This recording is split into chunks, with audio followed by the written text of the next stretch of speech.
Good evening and welcome to tonight's ImageOut conversation about our documentary centerpiece, Ahead of the Curve. My name is Michele Thornton, and in addition to being an ImageOut board member, I'm a professor of health policy at the State University of New York at Oswego. Here with me on screen is Allie, one of our two interpreters this evening. John Wesley is our second, who you'll see in a bit.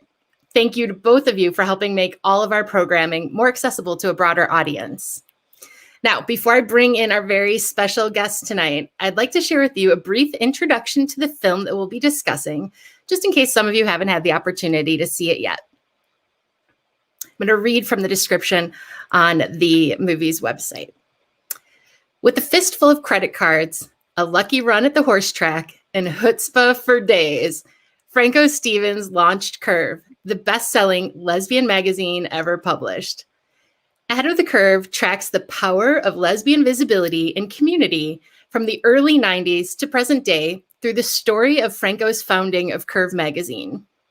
Decades later, in the wake of a disabling injury, Franco learns that Curve will fold within the year and questions the relevance of the magazine in the face of accelerating threats to the LGBTQ plus community.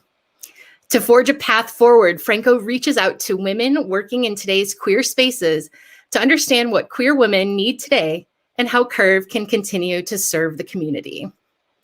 So to all of you watching from the comfort of your own homes, on couches, and your PJs, please join me in welcoming the team behind this awesome film.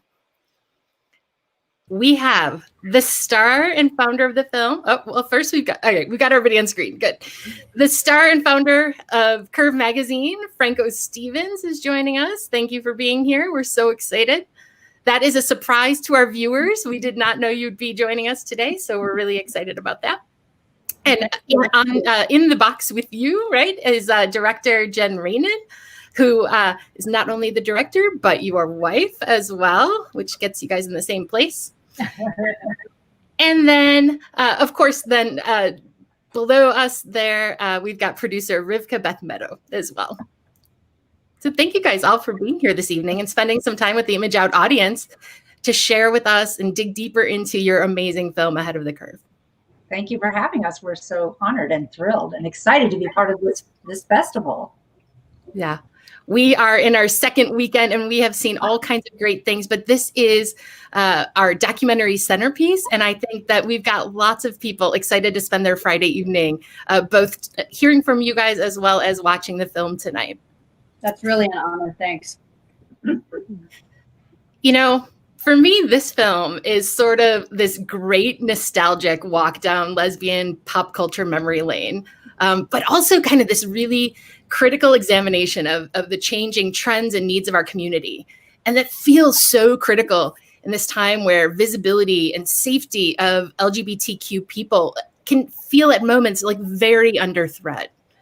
I'm so excited to kind of hear from all of you about all those things and more, but maybe before we jump into the film, could we just talk a little bit about each of your backgrounds in filmmaking and kind of how this team got brought together? Why don't we start? I'm going to actually go to Jen first, if you don't mind, kind of talking a little bit about it, and then we'll jump around to some other folks. Great. This is the first film I ever directed. The first film I ever made. I was an actor for a number of years, and I've been involved in executive producing a number of films, and I've been in the film world a lot on the narrative side. But yeah, this is new for me to be in this role as filmmaker. Franco, you too. Is this your first starring role in a film? I guess. Yes, it is. Okay, I'm going to come back to how that story all, kind of came to be. But Rivkah, how about you? I know you've got lots of credits under your belt in terms of documentary making. Tell us how you got kind of hooked up with Jen and Franco on this particular production.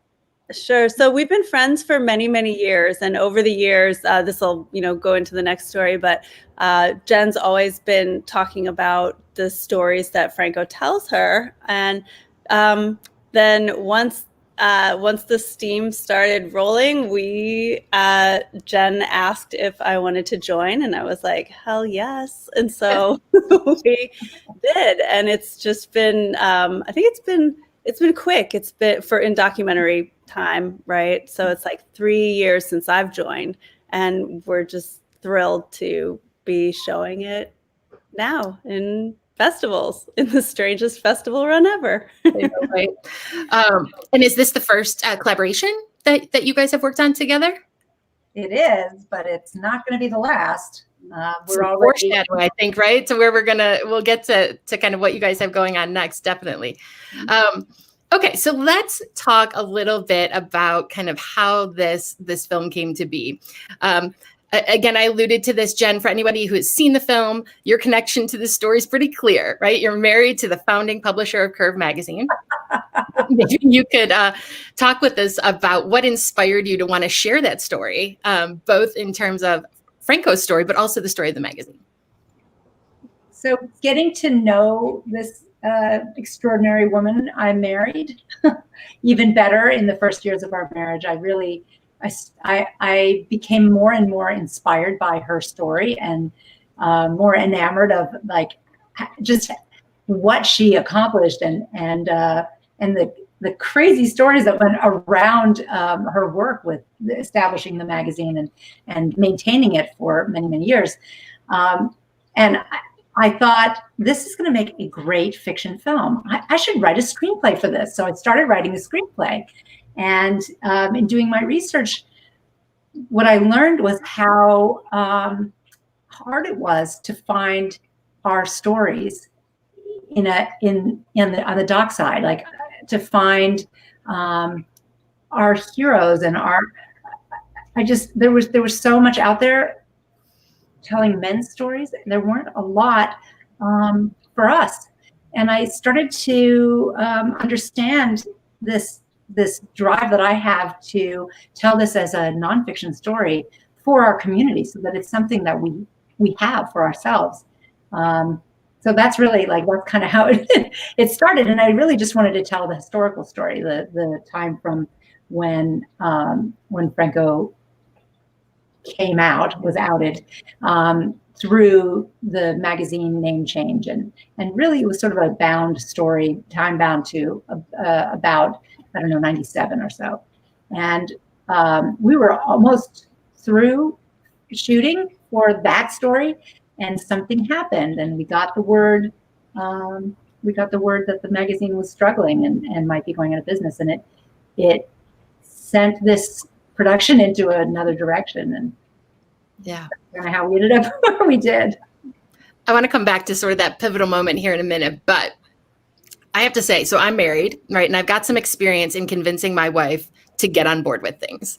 And I want to know, Franco, did it take some convincing, or were you all in from the beginning? What was your kind of process of deciding to kind of open this wide open, blow this wide open and share so much of your own personal history?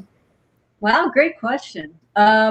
So at first I was definitely hesitant. I like being sort of behind the scenes, and I've been removed for a while, and I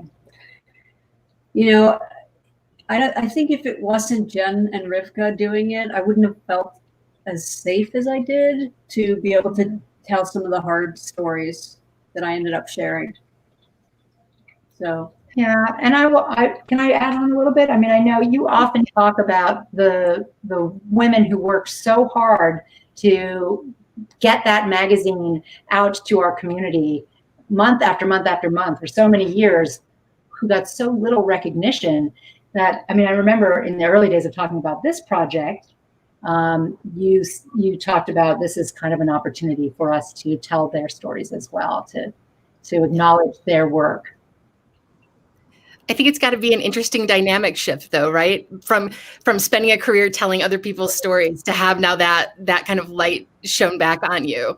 I had this experience watching the film that it felt kind of this authentic, brought to life experience that I would have of reading the magazine, right? Yeah. It's edgy. It showcases all these beautiful, fascinating women. There's all these kind of clips of pop culture.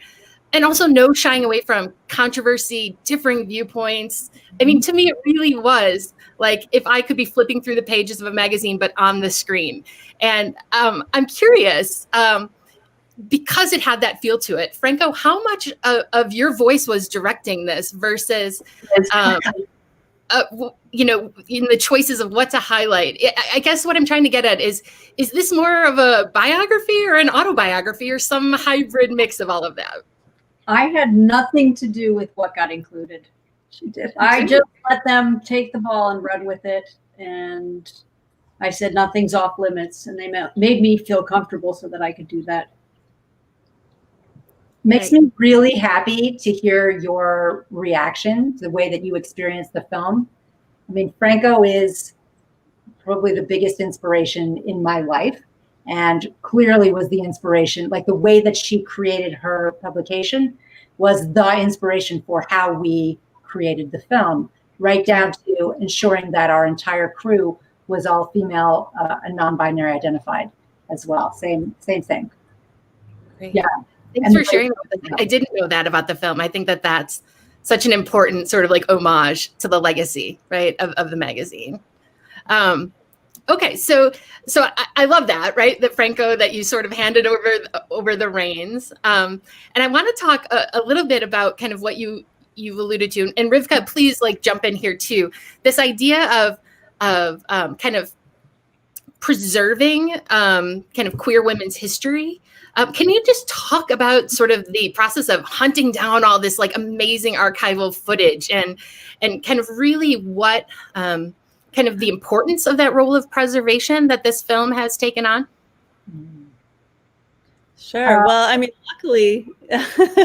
luckily, Franco keeps a lot of memorabilia, and so their garage was full of like treasures beyond measure. So that was a huge, and also that Franco was, you know, open to sharing and, you know, letting us look through. And Jen, you know, also Franco's family, really incredibly generous, right? So Jen and Franco went down to Florida to the family home and mined those archives too. And then our community also, Paige Hodel, who you see in the film, she ran a night called Club Q, a party in San Francisco. She taped every single night. Like she knew how, I think there was something, you know, with the archives that exist, that, you know, women in our community knew how important it was to preserve. No one knew where it would end up, but, you know, we went down to the June Mazer archive, also down in Southern California. And, you know, we have archives, not so many, but around the country, we have archives that then we were able to really bring out and showcase. And one thing we've heard that I'm so excited that we hear from our audience, especially our younger audiences, millennials and Gen Zs, they're just like, it's so incredible to see this footage. We've never seen this before. And it's really empowering, and it makes us want to do more. Yeah.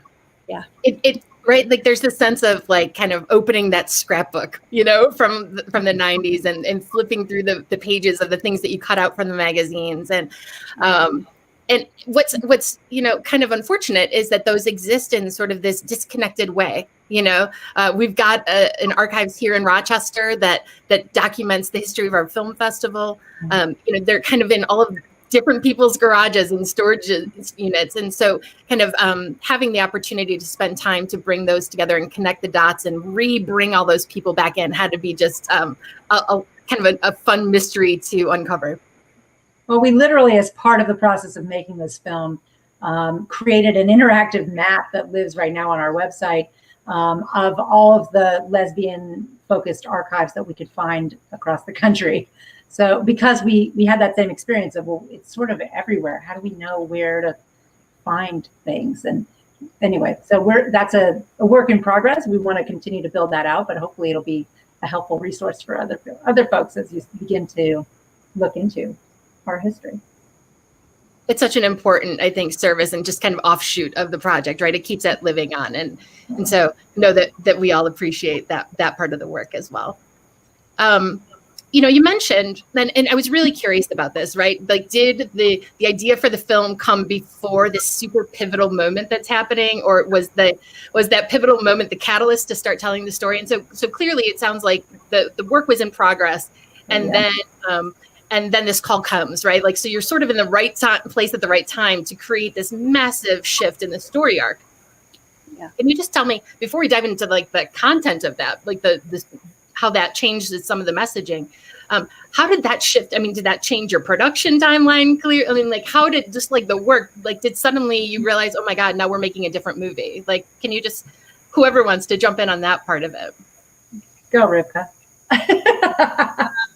Yeah. So, one of the things I think that's most important to, like, one of the most important qualities to have if you're making a documentary is the ability to discern what's like a really important development.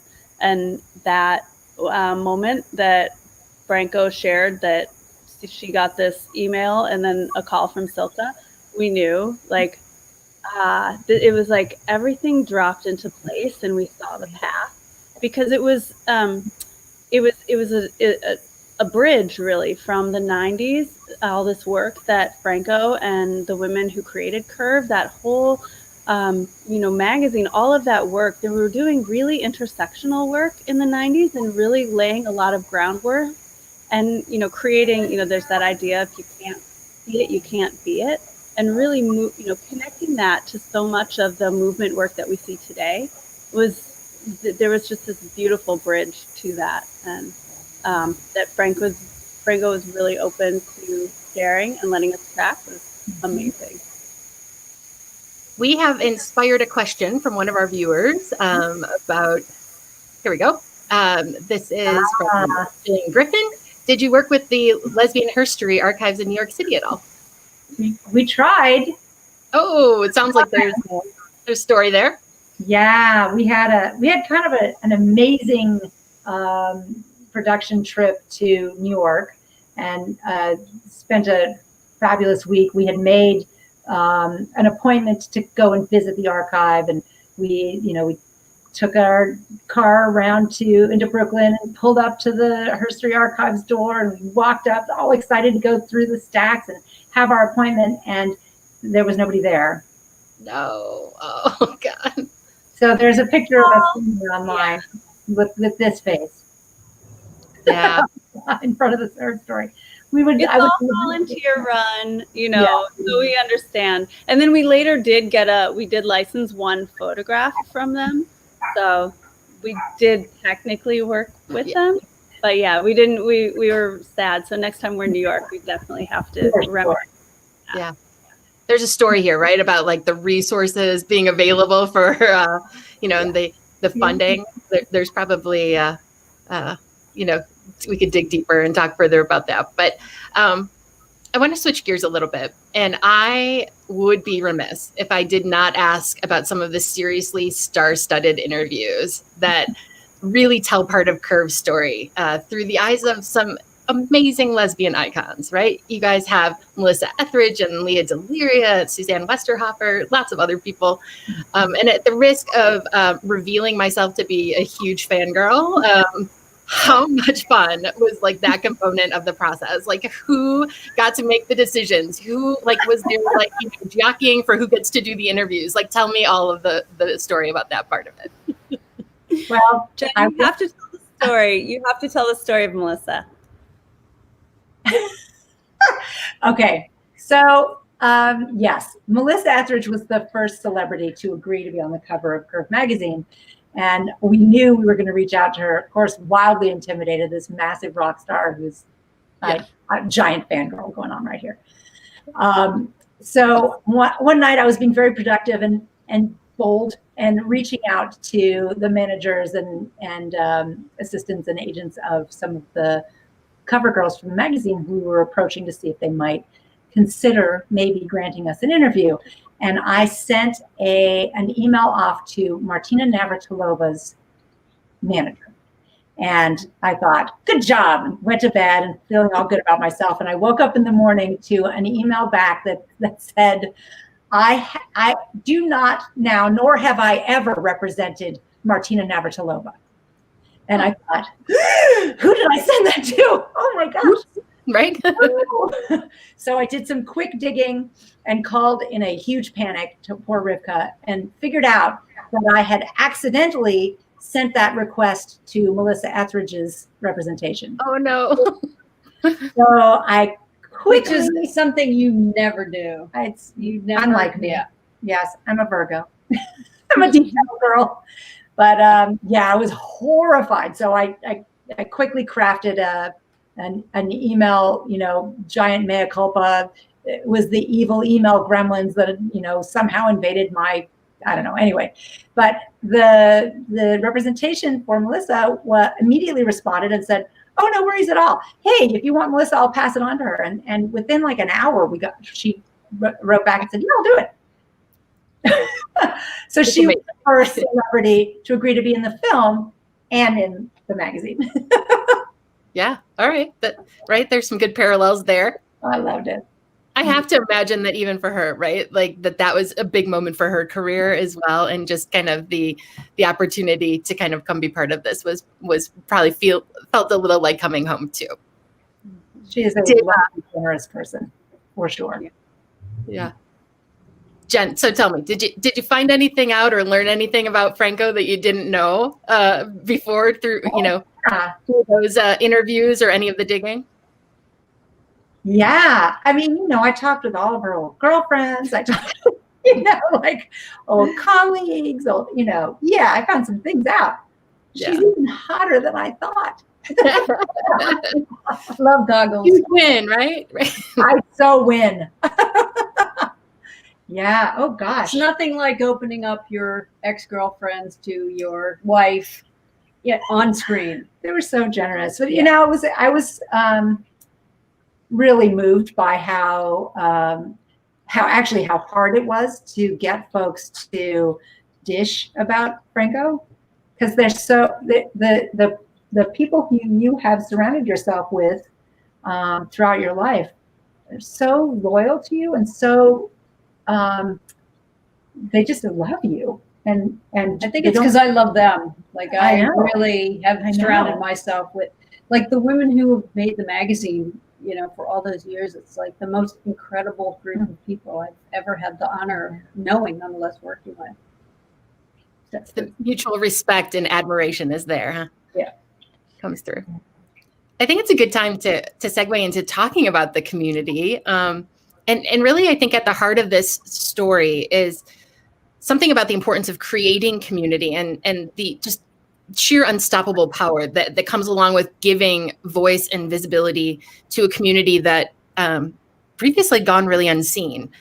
And along with that, there's this thread about overcoming the obstacles to doing that. And, you know, the film talks about the early struggles with trying to find funding and advertisers and the whole thing about the loan shark, which is crazy. And Franco, you say at one point that this journey really revealed to you that that this community makes impossible things become possible. Totally. And I love that, and it's extremely powerful. And I do want to talk about community, but I also I find even in this interview today, this very sort of humbling quality about you, when there's got to be something to your own perseverance that is really so much that's driving and inspiring this community that you have surrounded yourself with. So tell me, like, and Franco, if you don't want to talk about yourself on this one, I'm going to make Jen or Rivkah do it. But what is it that keeps you so committed to moving the mission forward and really continuing to empower the community? Well, you know, when I started the magazine, I did it because nobody else was doing what I wanted to see done in the world. And if there's one thing I hope that people take away from the movie with is, I hope they walk away with the idea that, you know, whether they're 15 or, you know, 70, that they can do something to make a difference for other people. And really, that to me is the impetus I need. You know, knowing that I've done my part and, you know, I can continue to make a difference. I think sharing our stories, like even for me to say, yes, you can make this movie, you know, I feel like I wanted to say yes because it might impact somebody else's life in a positive way. And nobody tells our stories like we do. Mm-hmm. So you know, ask me tomorrow, I might have a different answer. That's my girl. From outside looking at either Rivkah or Jen, is Franco this much of a force in all areas of her life? Yes. Yeah. I had a hunch. She's a really passionate person who, humble and passionate and leads with her heart. She sees something that she wants to change in the world and she goes after it. And you don't take no for answer. You just don't. It's my life motto. I know. And, it really does. It is the way that you move through the world. So I have a story to divulge. Oh. So I want you to kind of picture the late 90s. I had just moved back home after college. I was living in the Chicago suburbs. No gay bars anywhere nearby if I didn't want to travel an hour plus downtown. And so like my big thing was kind of stalking the Barnes and Noble and the Borders to find out when the latest issue of Curve was going to be on the stands, right? And there's like definitely something a little like low-key cruisy about it for sure. Like there's something about, you see a girl reading a Curve magazine that is definitely signaling or a way to be seen for sure. And I think like there's definitely the piece about seeing yourself represented in the broader media, but on this one particular time when I went to that bookstore, I picked up the magazine and a business card fell out, and there was a local kind of underground lesbian social group that had basically like plugged their flyers into all the Curve magazines, right? And I have to tell you, like for like a girl in the suburbs, I was like, this is amazing. Like not only was the magazine able to reflect my community outside where I lived, but it was a way to like tangibly bring people together and create these like direct one-on-one friendships, relationships. There may have been some dates that came out of that for sure. And I had this moment in the film when the two of you go and you pick up sort of the new version of Curve at the bookstore, right? And no longer does it say a lesbian magazine. The tagline is now something like living free. And while it's still a beautiful cover, it just doesn't have that same, like, I don't think that somebody today, if they saw somebody reading that, would know, right? Would necessarily have that same kind of signal going out there. Can you talk a little bit about like your experiences around that of kind of picking that up and the overall kind of how that reveals something about like this loss of lesbian spaces and, women's bars closing and festivals ending. And like it kind of is sort of that chapter coming to an end in all of these different ways. Can you just talk about your own experiences with kind of seeing that evolution? I think you're talking to me, so I'll answer that. But, seeing the word lesbian be removed from the cover really hit me strongly. I was like, well, why not just add to it, be inclusive of it instead of removing it altogether? But, that was a decision for the new publisher to make based on her business model. But I feel like the loss of our spaces is running rampant right now. I mean, I don't know. Do you have any lesbian bars there? Not exclusively, no. We do in non-pandemic times. We do have several gay bars. I would say there are a few that men-only spaces, but then there's a few that are what we would call, kind of like mixed, both men and women, but nothing exclusive for women. And I think that's the case throughout most of the country. Is that our spaces are disappearing. There's something to be said for mainstream, having this wider recognition, being able to go to, any bar, but it's not the same as going to our bar. But then again, if women want to go to our bar, they have to support us, because it's not like a magazine can survive without subscribers. It's not like a bar can survive without patrons. It's just women's bookstores are pretty much a thing of the past. I can think of maybe 6 of them. Maybe there's like 10 or less lesbian bars in the whole country. I think I heard somebody say that. So I think we're at a crossroads for where our community goes next. And, you know, as we move into the next chapter, Jen and I are, in the movie it said we're starting this the Curve Foundation. And, you know, hopefully we can have a resurgence of not only women and people that embrace the term lesbian, but aren't exclusive about somebody that wants to identify themselves as queer or trans or non-binary.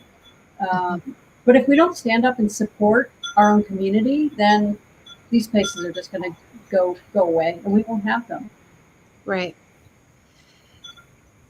Rivkah, you and Jen really capture sort of the I think that process of experiencing that loss and that grief in kind of real time, right? And you weren't anticipating this kind of emotional labor being part, I think, of the film.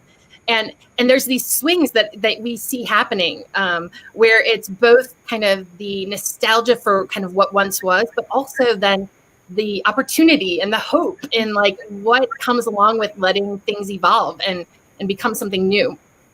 So, Jen, I want to start with you, but being so close to that experience, and I'm sure that, you know, if I think about, you know, kind of if I was watching my wife go through that while simultaneously trying to direct it on film, just can you talk about how that, you know, just what that was like for you to kind of manage all of those emotions?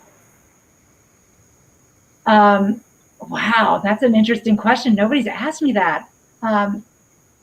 Yeah, it was a little, I had to force myself to compartmentalize. And, you know, there were scenes where we were shooting and tears were streaming down my face and I had to just like make no noise, you know, so that I could allow you to. That. Yeah. It was intense for sure. And also it felt in some ways cathartic, I think, like watching you process through and come out the other side. Yeah, it was pretty intense for sure. Yeah. And also it just felt like a huge privilege, you know, like it was a very unusual circumstance. And I am grateful that I got this opportunity to experience with you, you know, like that was really special. Yeah. I also feel like maybe because I'm not the founder of Curve, who spent so much time in that space, I have a slightly different perspective on, I think, what's happening now. And yes, we have lost a lot of our spaces, but they're starting to shift and evolve. And I also feel like, I think a lot of that had to do with the internet, the rise of the internet, and people feeling like they could connect through the internet, and we're starting to see ourselves reflected in mainstream media as well. Right. So I think it swung way over, you know, to the other side, I guess. And I feel like the pendulum is beginning to swing back. People are, you know, like we're finding a new equilibrium, a new realization that, hey, the internet is awesome. And also, like, if you don't see it now during the pandemic, I never will. Like, there's only so much connection you can have across the computer, over the internet. Like we need to have our spaces. We need to meet in the real, and we've seen evidence of different ways that our community is starting to do that. So I am really actually sort of optimistic and excited to see how that continues to evolve. Yeah, I think that Rivkah, you know, the magazine sort of played this role of narrating in real time, right? Our history and kind of.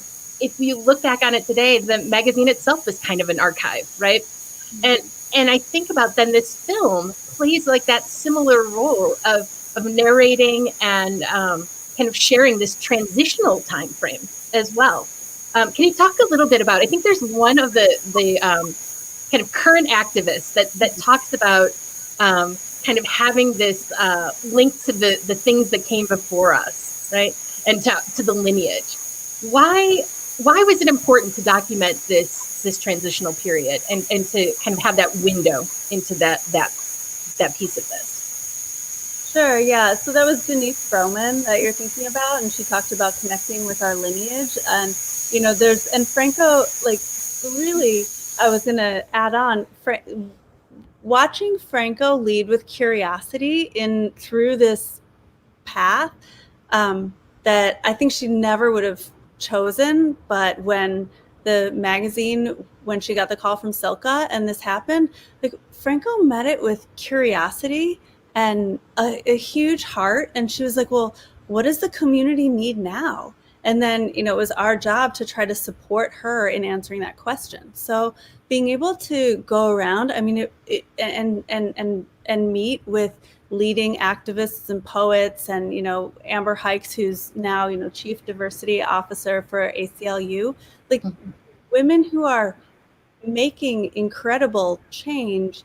And I think that I think it's important because this is us. This is how we lead. This is how we make change. This is how we do cross movement work.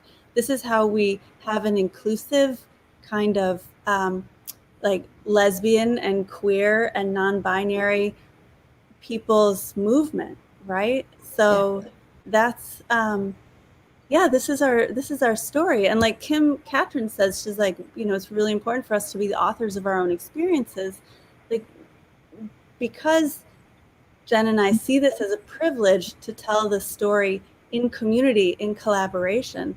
You know, we had a team of advisors, an inclusive team of advisors who we checked our cuts against and really listened a lot. You know, we did a lot of listening to make sure that, you know, like Franco made Curve magazine with, by, and for community. That's how we wanted to make this film too. Right. I obviously, like, I think, Franco, you do some self-reflection and talk about kind of the voices that maybe weren't as elevated in, you know, the magazine in the earlier days. And I've done a little bit of homework, and I think, correct me if I'm wrong, it seems like there has been, like this year even, another kind of evolution in the story of Curve magazine. If you go to the online website, now the tagline is yet again something different, which let me see here, one world, one lesbian, something like that, right? One lesbian community. And I'm wondering how all of these conversations, if they led to some of that kind of next transition, next phase. Are you still involved, and was there any advising that happened in the kind of current iteration of how Curve magazine exists? Well, I think Silka Batter, the publisher now, was like, oh, I see the importance now of putting lesbian back on the cover in whatever sense. So that to me was a big happy day in my life. And she came to that after seeing a cut of this film. After Really? people talking in this film about the word and the importance. That's pretty impactful. Yeah. And she owns another publication that's Australian based, called Lesbians on the Loose, which for me, must be the biggest lesbian publication in Australian history. And so her idea was to kind of merge the two publications for the online presence. Okay. All right. That makes sense. Maybe you can tell, so like as we're kind of talking about kind of the implications after this experience of kind of getting out there and talking to so many different people. And again, the movie sort of ends with alluding to the development of the Curve Foundation. Can we spend just a little bit of time talking about the vision for that and how that was informed by this experiences and the voices that you heard along the way? Oh, absolutely. Yeah, that the idea for the foundation really did actually come from Silka. She was watching this publication, this beloved brand, struggle and wondering, like feeling in her gut that the mission was is still important, but not sure how to evolve it in a way that would continue to serve. And she floated the idea of the foundation. And, really it's an idea that I think we tested out initially in the process of making the film, by talking with Denise and Amber and, Andrea and Kim and I'm thrilled to say that it continues to be something that we're working on. We're feeling really excited about evolving this Curve Foundation to help us continue to tell our own stories, to help us, to help us continue to build community. Great. Well said. And will the foundation be focused on sort of media-based projects, storytelling, whether it's films, or is it broader? Is the mission broader than that? It's really about us telling our own stories and giving our community some financial incentives to be able to do that. Okay. As much as this movie is talking about kind of the transition, right? Like we're in this space of transitioning where print media is, becoming less and less relied on.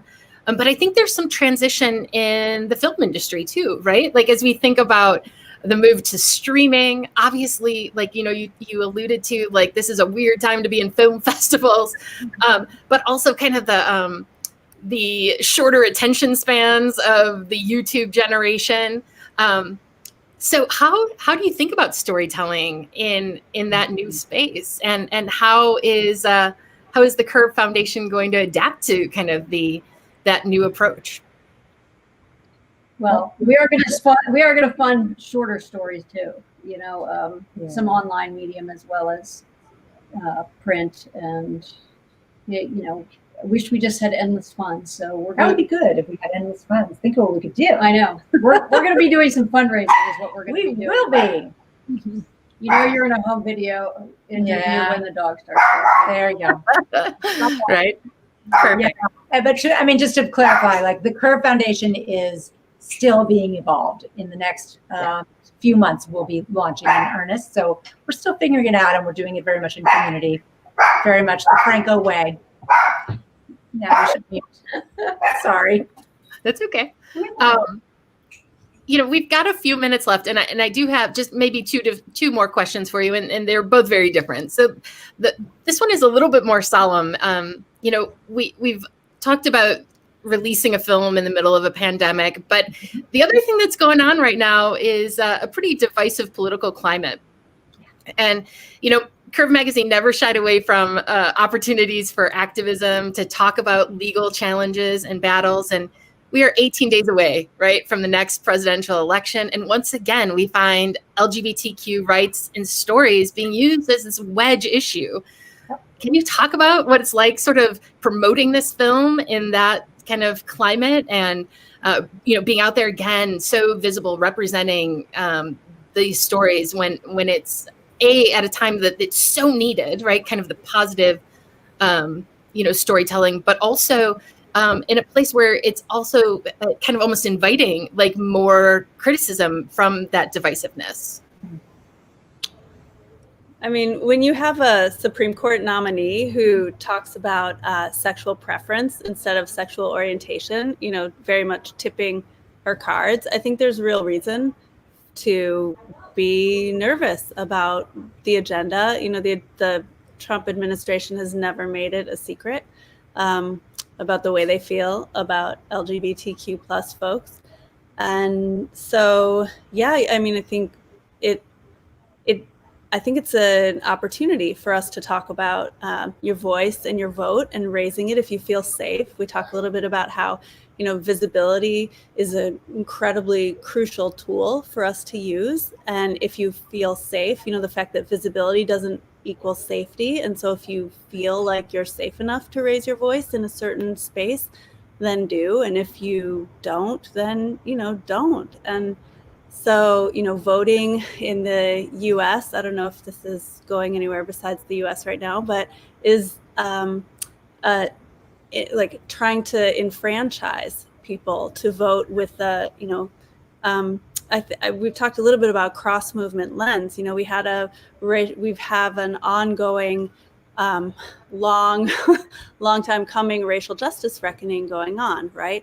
And Denise and Amber have that conversation in our film, how like these issues of marginalized peoples aren't siloed, and if we silo them, then we are all being oppressed, right? So like Black and brown rights are not different from immigrants' rights, are not different from LGBTQ plus rights. We have intersections and overlaps in all of these areas, and you see queer people in all of these communities. So yeah, so it's a huge opportunity for us to be able to talk with people and help encourage people to vote and look at the records of candidates and look at how they feel on all of the issues that we care about.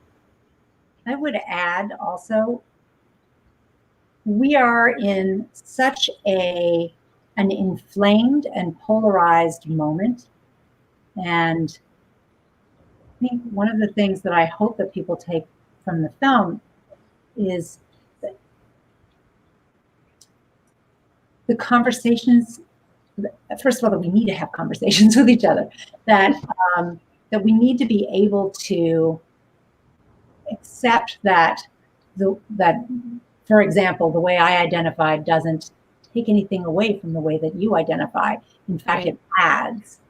That I support one candidate doesn't erase you if you support the other. We don't have those conversations right now. We are very much like, oh, you support the other person, you're out. You're dead to me. Like these are words that I hear from people. It's a really frightening situation we find ourselves in, and I think the solution is really about finding what we have in common and leaning into that. So my hope is that the film in some way helps folks see what we all have in common, both within community and without. Franco, I think when you first started the magazine, there's certainly something to be said for just the politics of creating a lesbian magazine at that time. Did stepping back into the spotlight at this time in this political climate sort of ring true to that sort of early kind of momentum for you? Did it re-empower you? Did you feel kind of the ability to maybe start making some change again in a different way? It definitely did. I was like, who's going to want to even watch this movie? Like, it's something I did so long ago, but just reliving and hearing how it made a difference to so many people, I was like, you know what? There's more work to be done. And whatever way I can help, I'm down. Great.